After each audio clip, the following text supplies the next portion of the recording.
Hello friends, स्वागत है आपका यूटेरिया पे। मैं प्रवीण कुमार आप लोगों का स्वागत करता हूं। आज के इस वीडियो में जो है हमारा प्राचीन भारत के क्रम में अगला वीडियो मौर्य वंश से।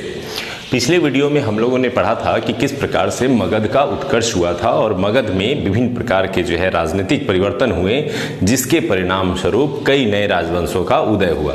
इस नए राजवंशों के उदय के क्रम में सबसे पहला जो वंश आया था वो था हर्यक वंश, और उसके बाद हम लोगों ने पढ़ा था शिशुनाग वंश और फिर आया था नंद वंश।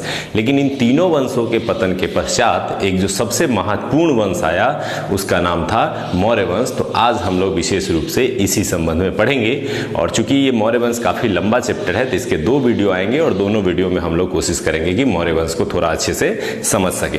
इसको पढ़ने के बाद आप ऑब्जेक्टिव जरूर बनाएं, और अगर किसी बुक में एनसीईआरटी या आपके पास किसी प्रकाशन की अच्छी बुक हो तो वहां से इसको पढ़ लें, तो आपके सारे जो इस चैप्टर से संबंधित प्रश्न है वो तैयार हो जाएंगे। तो चलिए दोस्तों शुरू करते हैं। सबसे पहले आते हैं मौर्य वंश के संबंध में। तो नंद वंश के पतन के बाद मौर्य वंश की स्थापना हुई थी। मौर्य वंश की स्थापना 322 बीसी में हुई और यह 185 बीसी तक चला, तो यानी एक लंबा कार्यकाल रहा मौर्य वंश का। इस दौरान कुछ प्रमुख राजा हुए जिसमें चंद्रगुप्त मौर्य, बिंदुसार और अशोक सबसे महत्वपूर्ण थे। तो चलिए दोस्तों इससे आगे बढ़ते हैं। सबसे पहले हम लोग इसमें जो पढ़ेंगे वो पढ़ेंगे मौर्य वंश के जानकारी के स्रोत। और जानकारी के स्रोत के क्रम में दो प्रकार के स्रोत जो है वो प्रमुख हैं। एक सबसे पहले जो है वो है साहित्यिक स्रोत, और फिर दूसरा जो है वो है पुरातात्विक स्रोत। साहित्यिक स्रोतों में मूल रूप से हम लोग देखेंगे जो भारतीय इतिहासकारों ने जो लिखा है वो, और कुछ विदेशी इतिहासकारों के भी विवरण मिलते हैं उसको। और पुरातात्विक स्रोतों में जो पुरातत्व से प्राप्त वस्तुएं थी उनसे क्या जानकारी मिली है। तो आइए इसकी ओर बढ़ते हैं। सबसे पहले हम लोग साहित्यिक स्रोत की बात करते हैं कि मौर्य वंश के संबंध में साहित्यिक प्रमाण कहाँ से मिलते हैं। तो सबसे पहला जो हमारा जो महत्वपूर्ण प्रमाण दिखता है वो दिखता है अर्थशास्त्र। अर्थशास्त्र के संबंध में हम लोग थोड़ी सी चर्चा करेंगे, फिर इंडिका, पुराण, मुद्रा राक्षस और बौद्ध जैन ग्रंथ, ये प्रमुख वो पुस्तकें हैं जहाँ से मौर्य वंश के संबंध में साहित्यिक जानकारी मिलती है। इसके अलावा पुरातात्विक क्षेत्र में अशोक के द्वारा जो अभिलेख बनाए गए, या जूनागढ़ से जो अभिलेख मिला है रुद्रदामन का, या फिर भवन, स्तूप, गुफा, मृदभांड जो मौर्य काल के मिले हैं, इन सब को मिलाकर के एक अच्छी जानकारी इकट्ठा होती है, जिसके माध्यम से हम लोग मौर्य वंश के बारे में जानकारी इकट्ठा कर पाते हैं। तो चलिए थोड़ा थोड़ा हम लोग इस पर पहले नजर डालते हैं, फिर आगे बढ़ेंगे। अर्थशास्त्र के संबंध में ये याद रखना है कि चाणक्य, जिन्हें कौटिल्य के नाम से भी जाना जाता है, विष्णुगुप्त के भी नाम से जाना जाता है, उन्होंने अर्थशास्त्र की रचना की। और मूल रूप से अर्थशास्त्र जो है वो राजनीतिक विषय और लोक प्रशासन के विषय पर आधारित था, जिसमें राजा के द्वारा चलाए जाने वाले प्रशासन के संबंध में जानकारी दी गई है। इसमें सप्तांग सिद्धांत दिया गया है, जिसमें सप्तांग सिद्धांत राजा के 7 कार्य जो हैं और उसके संबंध में इसमें जानकारी दी गई है, और उसी सिद्धांत के आधार पर इस अर्थशास्त्र को एक राजनीतिक विषय का सबसे महत्वपूर्ण पुस्तक माना जाता है। अब इस अर्थशास्त्र में बड़ी संख्या में मौर्य काल की जानकारी मिलती है।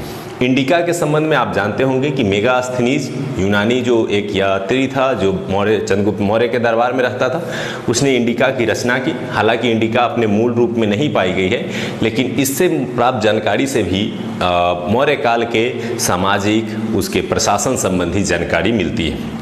इसके अलावा भारतीय ग्रंथों में पुराण और बौद्ध जैन ग्रंथों में दीपवंश, महावंश आदि ग्रंथों से भी भारतीय इतिहास के इस मौर्य काल के संबंध में कुछ जानकारी मिलती है। इसमें एक महत्वपूर्ण है मुद्रा राक्षस। आप जानते होंगे कि मुद्रा राक्षस की रचना जो है वो विशाख दत्त द्वारा की गई है, और विशाख दत्त ने मुद्रा राक्षस में क्या जानकारी दी है, तो उसने जानकारी दी है कि किस प्रकार से चंद्रगुप्त मौर्य ने चाणक्य की सहायता से एक कुटिल रचना रची, और उसके माध्यम से उसने जो है नंद वंश के राजा घनानंद को पराजित किया और पराजित करके मौर्य वंश की स्थापना कर दी। तो इस पूरे संपूर्ण रणनीतिक जानकारी जो है मौर्य वंश की स्थापना की वो मुद्रा राक्षस से मिलती है, जो विशाख दत्त की रचना थी। अब पुरातात्विक स्रोतों की बात करें तो अशोक के अभिलेख, जिसमें शिलालेख, स्तंभ लेख आदि शामिल हैं, उन पर खुदे हुए जो अक्षर हैं उनसे जानकारी मिलती है कि चंद्रगुप्त मौर्य और अशोक के टाइम में, यानी मुख्य रूप से अशोक के समय में मौर्य प्रशासन कैसा था। इसके अलावा अशोक के जो धर्म की नीति थी उसकी जानकारी मिलती है। इसके अलावा कला, साहित्य और लिपि की जानकारी भी जो है यहाँ से मिलती है।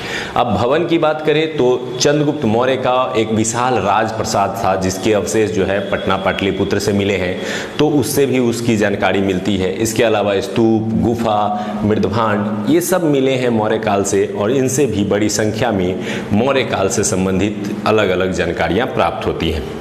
तो ये प्रमुख स्रोत हैं जिन स्रोतों के आधार पर मौर्य वंश के संबंध में जानकारी प्राप्त होती है, और इन्हीं आधार पर प्राप्त जानकारियों के क्रम में हम लोगों को ये पढ़ने को मिलता है। अब आइए थोड़ा सा बैकग्राउंड की ओर चलते हैं कि मौर्य वंश की स्थापना कैसे हुई थी। तो मौर्य वंश की स्थापना हुई थी एक प्रक्रिया द्वारा जिसमें कहा जाता है कि चाणक्य जो कौटिल्य नाम से ज़्यादा प्रसिद्ध रहे हैं, वो नंद वंश के राजा घनानंद के दरबार में रहते थे। जहां घनानंद एक क्रूर शासक था, उसने अपमान करके चाणक्य को जो है अपने दरबार से बाहर निकाल दिया था, और फिर उसने देखते देखते दरबार में वापस आने के लिए, बदला लेने के लिए उसने एक मार्ग तलाशा, और उसी मार्ग तलाशने के क्रम में उन्होंने चंद्रगुप्त मौर्य से मिले और चंद्रगुप्त मौर्य को राजनीतिक शिक्षा दी, और फिर उसकी सहायता से जो है मौर्य वंश की स्थापना की। इस संबंध में कई कहानियां प्रचलित है। जैसे कहानियों में है कि मौर्य वंश के जो राजा थे चंद्रगुप्त मौर्य, पहले वो मौर्य कुल से संबंधित थे, और फिर वो नंद वंश के राजा को पराजित करने के क्रम में चंद्रगुप्त मौर्य की जो है सहायता वो किसने की थी, तो चाणक्य ने, और सारी जो रचना थी वो चाणक्य के द्वारा ही रची गई थी, और इसी का वर्णन जो है मुख्य रूप से मुद्रा राक्षस में देखने को मिलता है। इसके अलावा यहाँ पे 2-3 पॉइंट लिखे गए हैं कि नंद वंश के अंतिम शासक घनानंद को पराजित करके चंद्रगुप्त मौर्य ने मौर्य वंश की स्थापना की थी। चाणक्य जो थे वो कौटिल्य के नाम से भी जाने जाते हैं, और उन्हीं की सहायता से इस वंश की स्थापना की गई थी। तो मुख्य रूप से आज हम लोगों ने अभी तक जो पढ़ा है वो पढ़ा कि मौर्य वंश के संबंध में, और किस प्रकार से इस मौर्य वंश के साहित्यिक और पुरातात्विक प्रमाण मिलते हैं, और किस प्रकार से नंद वंश के समाप्ति के बाद मौर्य वंश मगध का साम्राज्य स्थापित होता है, जो कि मगध का सबसे शक्तिशाली राज्य के रूप में जाना जाता है मौर्य वंश को। अब आगे हम लोग पढ़ेंगे कि मौर्य वंश के जो प्रमुख राजा हुए, जैसे चंद्रगुप्त मौर्य, बिंदुसार, अशोक और अंतिम राजा। तो आज के वीडियो में मूल रूप से हम लोग राजा के संबंध में पढ़ेंगे। अगले वीडियो में हम लोग मौर्य के प्रशासन, कला, साहित्य के विकास से भी पढ़ेंगे। तो चलिए दोस्तों शुरू करते हैं चंद्रगुप्त मौर्य पर आकर।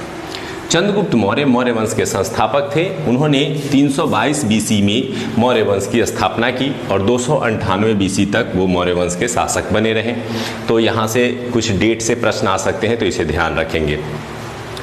और मौर्य वंश में चंद्रगुप्त मौर्य के संबंध में कई प्रकार की अलग अलग विचारधारा फेमस रही। जैसे बौद्ध जैन ग्रंथों में चंद्रगुप्त मौर्य को जो है वो क्षत्रिय कह के संबोधित किया गया है, जबकि मुद्रा राक्षस या पुराण या ब्राह्मण ग्रंथ जितने थे उन सभी ग्रंथों में उनको जो है शूद्र कह के संबोधित किया गया है। तो इसीलिए इनके जाति संबंधी जानकारी पर जो है इतिहास में विभेद देखने को मिलता है। अलग अलग साहित्य अलग अलग बातें करती हैं।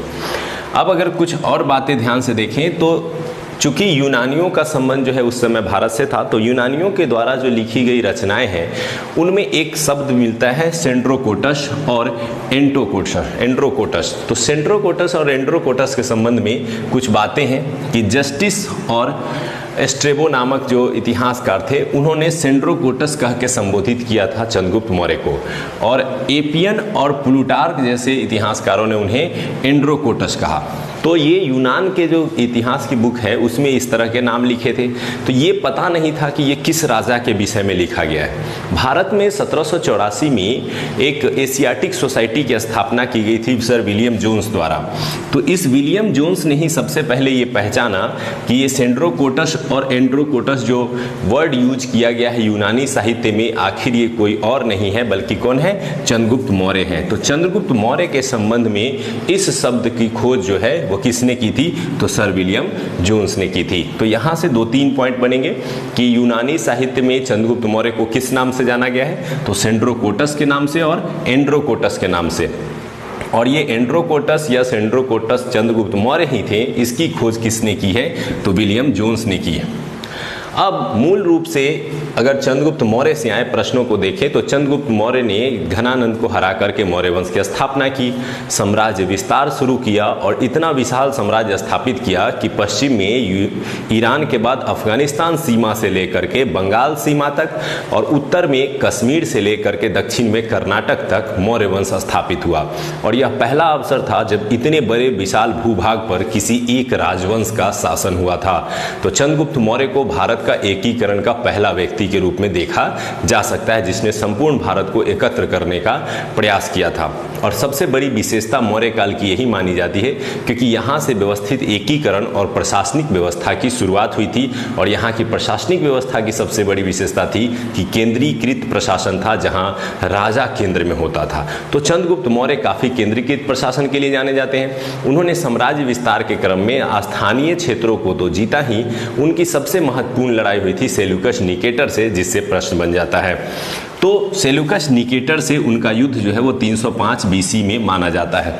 अब सेल्यूकस निकेटर कौन था? तो कल हम लोगों ने पढ़ा था सिकंदर के संबंध में। सिकंदर जब अपने भारतीय साम्राज्य को विजित छोड़ करके वापस जाने लगता है तो वो सेल्यूकस निकेटर को भारत के सीमा प्रांत तक्षशिला क्षेत्र का राजा बना करके चला जाता है। जाने के बाद वही सेल्यूकस निकेटर जो भारत के पश्चिमोत्तर सीमा प्रांत पर शासन कर रहा था, उसी के साथ चंद्रगुप्त मौर्य की लड़ाई हुई। इस लड़ाई के पश्चात सेल्यूकस निकेटर जो है वो पराजित हो गया और चंद्रगुप्त मौर्य जीत गया। लेकिन जीतने के उपरांत एक संधि हुई। इस संधि के क्रम में 2-3 बातें हुई। तो पहली बात क्या हुई कि एक मेगास्थनीज नामक जो दार्शनिक था, जो एक राजदूत के तौर पे सेल्यूकस निकेटर के दरबार में था, वो चंद्रगुप्त मौर्य के दरबार में आता है, जो कई बार प्रश्न में आया है। और इसी मेगास्थनीज ने इंडिका की रचना की, जिसको हम लोगों ने शुरू में पढ़ा है। इसके अलावा जब संधि हुई तो 500 हाथी चंद्रगुप्त मौर्य ने सेल्यूकस निकेटर को दान में दिए और बदले में सेल्यूकस निकेटर ने काबुल, कंधार और मकरान के क्षेत्र जो है और हेरात के क्षेत्र, 4 क्षेत्र जो है वो सेल्यूकस निकेटर ने चंद्रगुप्त मौर्य को दिए। और साथ ही साथ एक और संबंध हुआ जिसे वैवाहिक संबंध कहते हैं, जिसमें सेल्यूकस निकेटर के पुत्री हेलेना का विवाह जो है वो चंद्रगुप्त मौर्य से हुआ। इस प्रकार से यह घटना चंद्रगुप्त मौर्य से जुड़े हुए इतिहास में बहुत महत्वपूर्ण मानी जाती है। इसके बाद संपूर्ण साम्राज्य जो है वो चंद्रगुप्त मौर्य के अधीन हो गया।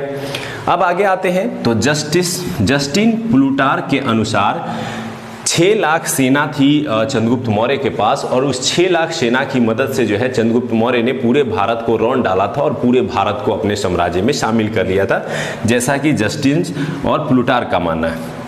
इसके अलावा जस्टिन ने एक अपनी पुस्तक में ये भी लिखा है कि सिकंदर और चंद्रगुप्त की मुलाकात हुई थी और उस समय घनानंद का शासन चल रहा था, तो चंद्रगुप्त ने सिकंदर से सहायता मांगी थी। हालांकि ये सभी इतिहासकार इस बात से सहमत नहीं है, लेकिन अगर ये पूछा जाए कि किसने सिकंदर और चंद्रगुप्त मौर्य की मुलाकात का वर्णन किया है तो वो जस्टिन ने किया है। जिस जस्टिन ने ये भी कहा है कि 6 लाख सेना के साथ जो है वो चंद्रगुप्त मौर्य ने जो है भारतीय पूरे साम्राज्य को रौंद डाला था और भारत पर कब्जा कर लिया था। अब अंतिम समय में चंद्रगुप्त मौर्य जो थे उन्होंने जैन धर्म अपना लिया और हम लोगों ने पढ़ा था जैन धर्म में भद्रबाहु जो कि महायान शाखा के जो थे वो भद्रबाहु जो थे वो इस जो जैन धर्म का जो शाखा था उसकी जो है वो हेड थे। और भद्रबाहु ने 298 बीसी में जब वो श्रवणबेलगोला चले जाते हैं तो श्रवणबेलगोला में चंद्रगुप्त मौर्य भी उनके साथ जाते हैं और वहाँ जा कर के चंद्रगुप्त मौर्य ने जो है उन्होंने अपने जो है प्राण त्याग दिए थे और उस प्राण त्यागने की विधि का नाम जो था वो संलेखन विधि या संथरा विधि के नाम से जाना जाता है। अब इस संलेखन विधि और संथरा विधि के द्वारा जो है उन्होंने अपने प्राण त्यागे थे और भद्रबाहु जो थे वो दिगंबर परंपरा के जो है वो संस्थापक थे, जिनके साथ जो है श्रवणबेलगोला में चंद्रगुप्त मौर्य गए थे। तो अब आइए फिर से एक बार रिकॉल कर लेते हैं, फिर हम लोग आगे बिंदुसार और अशोक की ओर बढ़ेंगे। चंद्रगुप्त मौर्य के संबंध में हम लोगों ने पढ़ा कि 322 बीसी में उन्होंने स्थापना की, 298 बीसी में उनकी मृत्यु हो जाती है। चंद्रगुप्त मौर्य के जाति के संबंध में या वंश के संबंध में जहां बौद्ध और जैन ग्रंथ जो है मानते हैं कि क्षत्रिय थे, वहीं ब्राह्मण ग्रंथों में उन्हें जो है शूद्र कहा गया है। इसके अलावा जस्टिन स्ट्रैबो ने उन्हें सेंड्रोकोटस और प्लूटार्क और एपियन ने उन्हें एंड्रोकोटस कहा है, और इसकी पहचान जो है चंद्रगुप्त मौर्य के रूप में सर विलियम जोन्स ने की है। उनकी प्रमुख लड़ाइयों में सेल्यूकस निकेटर से साथ हुआ युद्ध सबसे प्रमुख रहा है। उसमें मेगास्थनीज, 500 हाथी, हेलेना और 4 प्रांत, ये महत्वपूर्ण बिंदु है जिन्हें याद रखेंगे। इसके अलावा जस्टिन और प्लूटार्क ने उन्हें कहा है कि 6 लाख सेना के साथ उन्होंने भारत को रौंद डाला था, और 298 बीसी में श्रवण बेलगोला में संलेखन या संथरा विधि, जिसमें भूखे रह के प्राण त्यागे जाते हैं, उस विधि द्वारा उन्होंने अपने प्राण त्याग दिए थे। और कई बार यह भी प्रश्न आ सकता है कि चंद्रगुप्त मौर्य किस धर्म से प्रेरित था, तो जैन धर्म को जो है चंद्रगुप्त मौर्य जो है मानते थे। अब इनकी मृत्यु के बाद बिंदुसार 298 बीसी में राजा बना, जो 273 बीसी तक जो है मौर्य वंश का राजा रहा। बिंदुसार से जुड़े हुए 4-5 मुद्दे हैं जहां से प्रश्न पूछे जाते हैं। अमित्रघात, बिंदुसार को एक और नाम दिया गया है अमित्रघात, जिसका तात्पर्य होता है शत्रु विनाशक। ये भी कई एग्जाम में पूछा गया है। इसके अलावा जैन साहित्यों में उन्हें सिंहसेन नाम से भी संबोधित किया गया है। तो बिंदुसार को अमित्रघात, सिंहसेन जैसे नामों से भी संबोधित किया गया है। अगर ये पूछा जाए कि जैन साहित्यों में किसे सिंहसेन कहा गया है, तो बिंदुसार को। और अमित्रघात भी एक नाम था, किसका? तो बिंदुसार का ही नाम अमित्रघात भी रखा गया था। बिंदुसार से जुड़ा हुआ कुछ प्रमुख बिंदु ये है कि जब बिंदुसार शासन कर रहे थे तो उस समय तक्षशिला का क्षेत्र, वही क्षेत्र जहां पर सेल्यूकस निकेटर को हरा करके मौर्य साम्राज्य स्थापित हो चुका था, उस क्षेत्र में कई बार विद्रोह उभर रहे थे। 2 बार प्रमुख विद्रोह उभरे वहां पे, जहां पर राजा की सत्ता को चुनौती जो है देने का प्रयास किया गया। इस चुनौती को दबाने के लिए बिंदुसार ने अपने 2 पुत्रों को क्रमिक रूप से वहां भेजा। सबसे पहले उसने सुसीम को भेजा। किसने? बिंदुसार ने उसे दबाने के लिए जो है तक्षशिला में हुए विद्रोह को दबाने के लिए उसने पहले सुसीम को भेजा, जो उनका पुत्र था, जो विद्रोह को दबाने में पूरी तरह से सफल नहीं रहा। उसके बाद अशोक को भेजा गया, जिसने उस विद्रोह को दबाया, और कहा जाता है कि इसी घटना के बाद ये माना जाने लगा कि अशोक में जो है प्रशासनिक योग्यता है और वह एक अच्छा राजा बन सकता है। तो इस विद्रोह की घटना को एक महत्वपूर्ण घटना के रूप में देखा जाता है। इसके अलावा कुछ विदेशी संबंध जो है वो बिंदुसार के समय रहे, जो चर्चा में रहे। जैसे सीरिया के राजा उस समय एंटियोकस थे, और एंटियोकस के पास जो है बिंदुसार ने पत्र भेजा था, और बिंदुसार ने पत्र में 3 चीज़ों की मांग की थी। एक सूखे अंजीर की मांग की थी, दूसरा अंगूरी शराब की मांग की थी, और तीसरा एक दार्शनिक की मांग की थी। और एंटियोकस ने सूखे अंजीर और अंगूरी शराब जो है वहाँ से भेजे थे, लेकिन दार्शनिक नहीं भेजा था, क्योंकि उनका मानना था कि उनकी परंपरा के अनुसार दार्शनिक नहीं भेजा जाता है। तो ये प्रश्न भी बन जाता है कई बार कि ये 3 चीज़ों की मांग जो है वो बिंदुसार ने कहाँ के शासक से की थी? तो सीरिया के शासक से की थी, और सीरिया के शासक कौन थे? एंटियोकस प्रथम। और उनसे ये मांग की गई थी, और इस मांग के बाद उन्होंने कौन सी मांग मान ली थी? तो सूखे अंजीर और अंगूरी शराब भेज दिए थे, लेकिन दार्शनिक नहीं भेजे थे। वहीं दूसरी ओर मिस्र के राजा से भी बिंदुसार के संबंध थे। मिस्र के उस समय राजा कौन थे? तो वहां के राजा थे टॉलमी द्वितीय फिलाडेल्फस। तो कहीं कहीं आप फिलाडेल्फस पढ़े लेंगे, कहीं टॉलमी, ये दोनों नाम एक ही है। तो टॉलमी द्वितीय फिलाडेल्फस ने अपने यहाँ से एक डायनोसिस नामक राजदूत को भेजा था बिंदुसार के दरबार में। तो जिस प्रकार से प्रश्न आता है कि मेगास्थनीज किसके दरबार में आया था, तो चंद्रगुप्त मौर्य के, उसी तरह से आएगा डायनोसिस किसके दरबार में आए थे? तो बिंदुसार के। और कहां से आया था? तो वो आया था मिस्र से। और किसने भेजा था? तो टॉलमी द्वितीय फिलाडेल्फस ने भेजा था। तो बिंदुसार से बहुत ज्यादा प्रश्न नहीं बनते हैं, ये मूल रूप से इतने प्रश्न बनते हैं, इनको ध्यान रखने की आवश्यकता है। अब आ जाते हैं अशोक। अशोक के क्रम में आएंगे तो 273 बीसी में ये राजा बनने की इनकी बात आती है, लेकिन यहाँ पे कुछ चेंजेस हैं, इनको ध्यान रखना है। ध्यान क्या रखना है कि बिंदुसार 273 बीसी में मरता है। मरने के बाद गद्दी पर बैठता है अशोक 269 बीसी। तो यहाँ 269 ही कर लेते हैं, ये ज़्यादा सही रहेगा। 269 बीसी में अशोक जो है राजा बना। अब ये 4 वर्ष का गैप क्यों होता है? तो बौद्ध ग्रंथों में ऐसा कहा गया है कि बिंदुसार के मरने के बाद अशोक के सभी भाइयों में राजा बनने के लिए एक लंबा संघर्ष चला, और इस संघर्ष के दौरान उसने अपने 99 भाइयों की हत्या की। और 99 भाइयों की हत्या करने के क्रम में ये 4 साल का गैप जो है वो क्रिएट होता है। अब हालांकि सभी ग्रंथ इस बात से सहमत नहीं है, ये बौद्ध ग्रंथों का अपना मानना है कि उसने 99 भाइयों की हत्या की थी। अधिकांश ग्रंथ इस बात से सहमत नहीं दिखाई देते हैं। तो फिर भी आपको इतना जरूर याद रखना है कि अशोक 269 बीसी में राजा बना और राजा बनने से पहले वह मौर्य साम्राज्य में अवंती क्षेत्र का राज्यपाल के रूप में शासन कर रहा था। ये क्वेश्चन भी पूछा जाता है कि अशोक राजा बनने से पहले किस क्षेत्र का राज्यपाल था, तो अवंती क्षेत्र का जो है वह एक राज्यपाल था। अशोक के संबंध में कई प्रकार के अभिलेख और साहित्य से जानकारी मिलती है। उसी क्रम में अशोक के नाम को लेकर के भी कई तरह जो है चर्चाएं मिलती हैं। पुराण में अशोक वर्धन कहा गया है। मास्की एवं गुर्जरा ये 2 अभिलेख मिले हैं जहां से अशोक नाम जो है मिला है अशोक का। तो ये क्वेश्चन पूछा जाता है कि अशोक का नाम अशोक किन अभिलेखों से प्राप्त हुआ है, तो मास्की एवं गुर्जरा अभिलेख से अशोक का नाम अशोक मिलता है।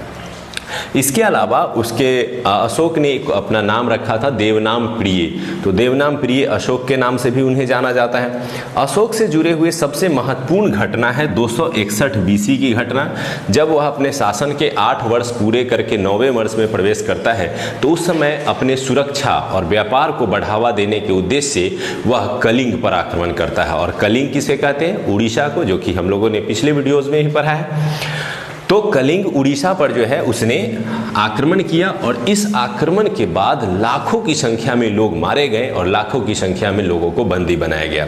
जब वह इस युद्ध के पश्चात रणभूमि में पहुंचा तो रोते बिलापते लोगों को देख कर के उसकी आंखें जो है खुली और उसने उस समय यह घोषणा कर दी कि आने वाले भविष्य में मैं युद्ध नहीं करूंगा, बल्कि युद्ध की जगह धम्म नीति को अपनाऊंगा। अर्थात भेरी घोष की जगह पे धम्म घोष, अर्थात धर्म के मार्ग पे चलूंगा, युद्ध के मार्ग पे नहीं चलूंगा।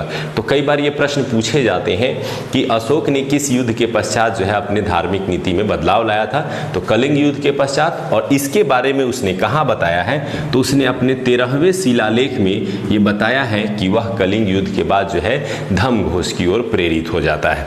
तो ये एक पॉइंट याद रखना है कि धम्म की नीति वह किस युद्ध के पश्चात अपनाता है और किस अभिलेख से इसकी जानकारी मिलती है। कहा जाता है कि इस युद्ध के पश्चात वह एक बौद्ध भिक्षुक से मिला जिसका नाम था उपगुप्त, और इसी उपगुप्त नामक बौद्ध भिक्षुक से उसने बौद्ध धर्म की दीक्षा ली और वहां से उसने बौद्ध धर्म को अपना लिया। बौद्ध धर्म को अपनाने के बाद उसने धर्म प्रचार के मार्ग पर निकल पड़ा और बौद्ध धर्म का प्रचार प्रसार करने के लिए उसने कई तरह के उपाय अपनाए, जैसे धर्म महामात्रों की नियुक्ति करना, विभिन्न शिलालेखों का निर्माण कराना, अलग अलग जगहों पर शिलालेख करवाना और उन पर अच्छी अच्छी बातों को लिखवाना ताकि समाज में नैतिकता का प्रसार हो सके। इसके अलावा उसने घूम घूम करके महामात्रों की मदद से भी धार्मिक प्रचार को बढ़ावा दिया। इसके अलावा उसने खुद भी कई धार्मिक जगहों पर यात्राएं की और अपने शासनकाल में मांसाहार को बंद करवाने का निर्णय लिया। तो इस प्रकार से उसने धर्म को काफ़ी ज़्यादा महत्व दिया और बौद्ध धर्म का सर्वाधिक विस्तार जो है इसी काल में देखने को मिलता है। तो अगले वीडियो में स्पेशली हम लोग पढ़ेंगे कि बौद्ध धर्म में धर्म का विस्तार करने के लिए अशोक ने किस प्रकार से कार्य किए थे और कौन कौन से बिंदु हैं जो ऑब्जेक्टिव के रूप में बनते हैं। इसके अलावा मौर्य प्रशासन जो केंद्रीकृत प्रशासन के लिए प्रसिद्ध था वो भी हम लोग अगले वीडियो में देखेंगे।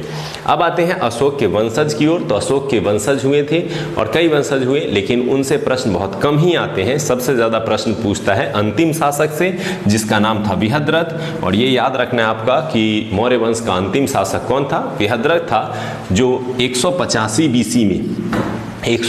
बीसी में उसके खुद के मंत्री सेनापति पुष्यमित्र शुंग द्वारा हत्या कर दी गई और इस हत्या के पश्चात जो है मौर्य वंश समाप्त हो गया था।